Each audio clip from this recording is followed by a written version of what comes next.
Welcome back. आवाज़ के 20 साल का जश्न मना रहे हैं हम और बात कर रहे हैं एक ऐसी शख्सियत से जो पिछले 20 साल से हमारे साथ जुड़े हुए हैं। अच्छा मनीष जी, 20 ब्रेक से पहले हम बात कर रहे थे पिछले 20 साल में क्या हुआ, अगले 20 साल में क्या हो सकता है, लेकिन पब्लिक मेमोरी काफ़ी शॉर्ट होती है, तो ज़्यादातर पिछले 1 साल में या 2 साल में क्या हुआ वही लोग याद रखते हैं।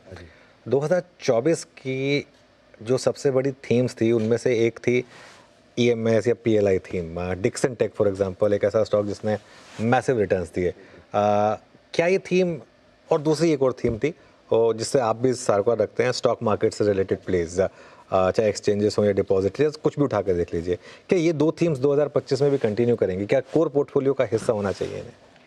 सी अनुज, अपना जो मेन काम है as a investor is to take a asymmetrical bet कि you are buying pessimism and selling optimism. Okay, right. अब ये जो क्षेत्र थे जब शुरू हुए तो सब जैसे ईएमएस में सोचते थे क्या 4% 5% मार्जिन का बिजनेस है, कोई भी कर सकता है। उसमें the skill of managing scale and working capital and multiplicity of vendors and client orders was the real skill, and which जैसे डिक्सन ने एकदम ब्रेकआउट करके दिखाया। Kaynes is another example where they working capital is very different from the way Dixon manages it. और सिरमा है जो ज़्यादा industrial के तरफ ध्यान देता है, या एम्बर है जो एसी के तरफ ध्यान देता है। बट ये मैंने उस टाइम भी कहा था कि ये this is like a Maruti moment for India, कि जब मारुति इंडिया में आई तो पूरा इकोसिस्टम बिल्ड हुआ और ऑटो बिजनेस इंडिया में ग्रो हुआ, एंड यहाँ से हम एक्सपोर्ट भी करने लगे स्मॉल कार्स। सो ये जो कमिंग ऑफ एप्पल हुआ इंडिया में, कि जैसे कल भी जेक सलिवन ने कहा कि 25% एप्पल का प्रोडक्शन इंडिया में होगा, सैमसंग भी यहाँ आएगा, फॉक्सकॉन भी यहाँ है, तो ये एक इकोसिस्टम बन रहा है। टाटा इलेक्ट्रॉनिक्स की काफ़ी बड़ी कंपनी इसमें खड़ी हो रही है, तो ये एक इकोसिस्टम बन रहा है जिसमें ग्रोथ पोटेंशियल बहुत है। ये लोग आसानी से आई थिंक 30-40% कागर अगले 3-4 सालों में सब बात कर रहे हैं। बट क्वेश्चन इज़, अब आप मल्टीपल दे चुके हो 100 गुना से ज़्यादा, तो अगर आप 40 ग्रो करते हो और 100 के पी हो तो 100 का आपका मल्टीपल घट के समझिए 75 हो जाएगा या 65 हो जाएगा। Even if you grow 50%, still then you grow 1 more year तो आपका 40 हो जाएगा या 45 हो जाएगा।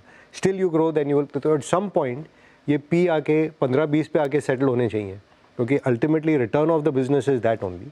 तो अब कितने साल का ग्रोथ आप आगे पे कर रहे हो और आप में पेशेंस है कि मैं इसे देखूं। Same thing about are capital market, कि आई रिमेंबर जिस साल आई थिंक दिवाली शो में बात की थी हमने कि ये कैपिटल मार्केट थीम है, म्यूचुअल फंड थीम है, एंड सब ये तो सेबी इसको मार रहा है, इनको ज़्यादा के ज़्यादा कानून लग रहे हैं, या ये 10 बेसिस पॉइंट का ब्रोकरेज बिजनेस बच गया है, वेल्थ मैनेजमेंट में जो आरएम है वो सारा प्रॉफिट ले जाते हैं।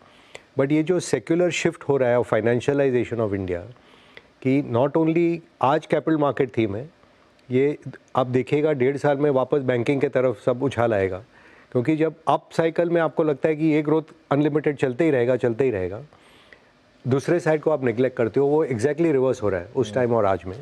तो ये थीम एज अ बिजनेस चलेंगे, बट शेयर के भाव इन मेनी केसेस आर सबने discounting a lot of the future. ये जो आपने बात कही ना मुझे बहुत अच्छी लगी, लेकिन एसिमेट्रिकल जो आपने बात कही इसमें, लेकिन कई बार रिस्क होता है ना, अगर आपने इन्होंने को आज ही बेच दिया फॉर एग्जांपल, कहीं जल्दी तो नहीं बेच दिया, या फिर कुछ कहीं जल्दी खरीद तो नहीं लिया, तो उसकी टाइमिंग कैसे करें फिर? सी उसका कोई जवाब नहीं है। मैं अगेन एग्जांपल देता था कि आई थिंक इन्फोसिस 2000 के साल में या 2001 में जब टॉप बना था, it was almost in dollar terms I am talking now, $45 billion market cap हो गई थी।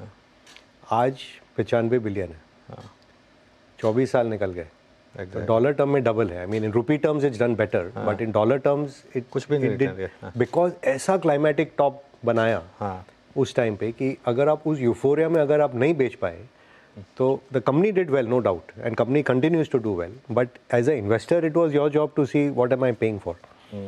आज जो ये 100-150 के पी मल्टीपल चलते हैं, एटलीस्ट आई फील जैसे not I mean the same league, but जैसे सुनील गावस्कर आते होंगे और ये T20 के स्ट्रोक देखते हैं, ये सूर्य कुमार यादव क्या खेल रहे हैं, who is a great captain today. तो ऐसा मार्केट में कभी कभी हमें भी लगता है कि ये क्या चल रहा है इतना मोमेंटम में। हम लोग जैसे P to growth, P itself is a derivation of return on equity, और उसके ऊपर आप बोलते हो पी टू ग्रोथ मल्टीपल निकाल ले, हम लोग गिनते थे कि 0.5 0.6 तक ले लें तो ठीक है। आज मानते हैं कि इसको 2 टाइम्स ऑफ ग्रोथ पे भी ले लें पी को तो कोई प्रॉब्लम नहीं है। जैसे मैंने आपको उदाहरण दिया ईएमएस में 40-50% ग्रोथ है और 100 का पी है, तो you are paying a lot today, और ये ऑलमोस्ट नॉन मैथमेटिकल मार्केट हो गया है कि मोमेंटम जब तक है तब तक हम जारी रहेंगे।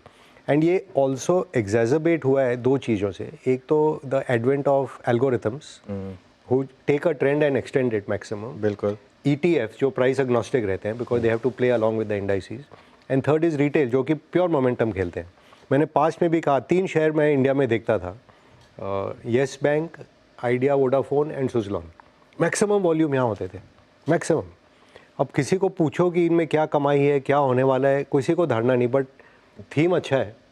रिन्यूएबल एनर्जी में सुजलॉन है, बैंकिंग में येस बैंक है, टेलीकॉम बहुत अच्छा है, आइडिया, उस पर अनाप शनाप पैसा लग रहा था। इसमें सब में 30% करेक्शन हो गया है। तो बिना जाने कि क्या होता है you can lose money. So it's not only climatic top, sometimes euphoria in a certain share also tells you कि something is missing over here. जितने इंडियंस के पास वोडाफोन आइडिया उनमें से 25% के पास भी भारतीय नहीं है। ये मतलब एक and exactly and the absolute money wealth was made in भारतीय 110-120 बिलियन डॉलर का मार्केट कैप बन गया है। बिल्कुल।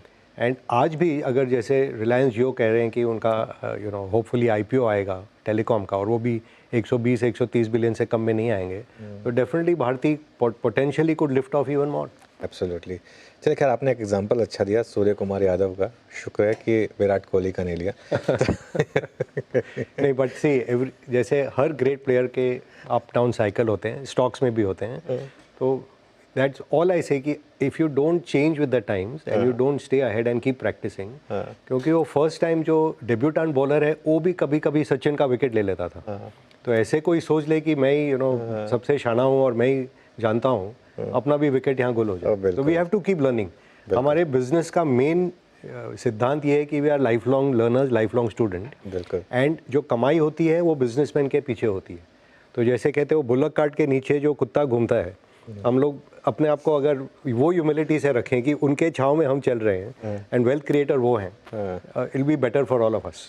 चलिए, फिर इसी हम्बल नोट पर इस शो को यहाँ समेटेंगे। मनीष जी, बहुत बहुत शुक्रिया आज हमारे साथ जुड़ने के लिए, और अच्छा लगा आपसे बात करके। Thank you so much. चलिए, आप जुड़े रहिए CNBC आवाज़ के साथ।